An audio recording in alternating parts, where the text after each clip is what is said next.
Hey guys, welcome back to my channel. Just filming another video for you guys today. I'll be releasing a series around stockpiling and prepping. So this week I'll probably release 2 or 3 videos from there. Today's topic of discussion is prepping mistakes.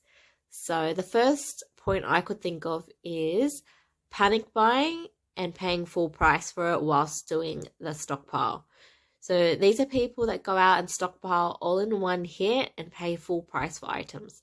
I don't like paying full price for items unless it's like the Essential brand or like the Coles and Woolies brand, because those type of products never go on sale anyways.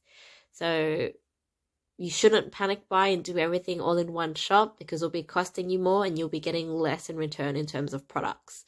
Try to plan your stockpile and shop around for competitive prices. And if you are going to contribute to your stockpile consistently, you won't need to panic in the first place. The second point I've got here is focusing too much on food and not enough on equipment or skills. So skills such as cooking, starting a fire, gardening, first aid, making your own homemade products like cleaning products or sanitizer. These are skills that would be helpful and will help you cut costs as well.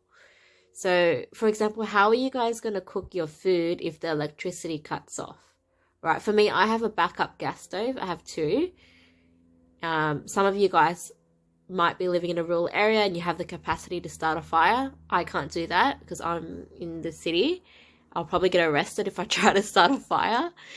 But drop a comment and let me know, what are your backup plans in terms of like learning new skills, or what type of equipment do you have?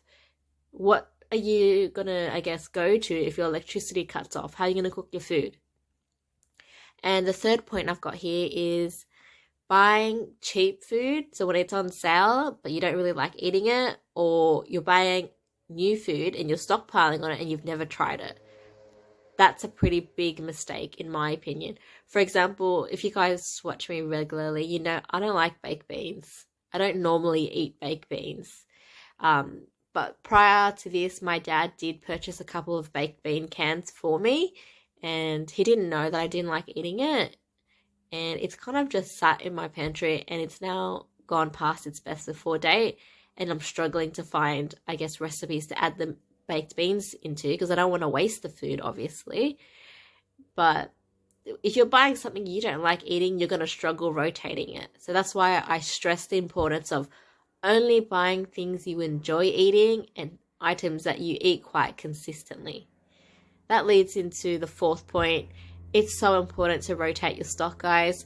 Because yes, most of the time you can eat food past its best before date, but you kind of want to avoid that. Make sure you rotate so the dates stay fresh.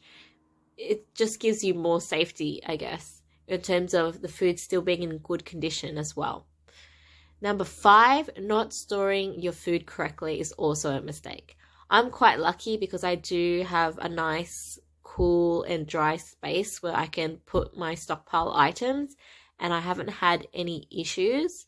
But I do know some people live in a warmer climate. It's a little bit more moist and it's harder for them to stockpile their items because it might attract bugs and whatnot.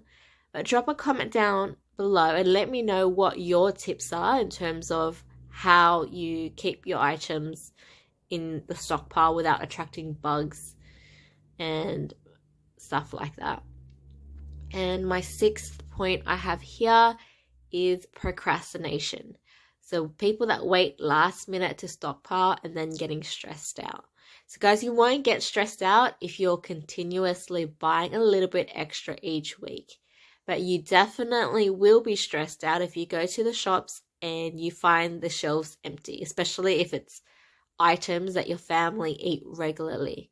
So that's why I can't stress enough, buy a couple of items extra each week. And I'm sure most of us can do that. I mean, for example, I like to stockpile on canned fruits and vegetables. I recently stockpiled on some canned peaches and the shelf life is amazing. The shelf life on, I think I got 2 or 3 cans recently. You guys will see it in my most recent grocery haul.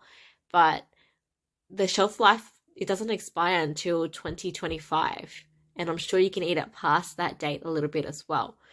And in my last prepper video, I can't remember, there was quite a few of you actually that recommended the corned canned beef at Coles. That was $2.50 for a can. That was a little bit over 300 grams, I believe. I did pick up one of those. I haven't tried it yet, but it is in my pantry waiting for me to try. But that had a really amazing shelf life as well. So thank you to those who dropped a comment and let me know about that product. Thank you so much. Also, let me know in the comments if you can think of any other common prepper mistakes. Have a discussion in the comments, guys. Share with the community, because I'm sure some of you guys have questions but are a little bit too scared or nervous to post a comment. Most of the guys that do watch my videos are really friendly and helpful, so please don't hesitate in asking each other questions in the comments. Make sure you like the video if you enjoy my content and subscribe. I post at least twice a week, every week. More often, I'll post maybe 3 or 4 videos. Thanks for watching, guys.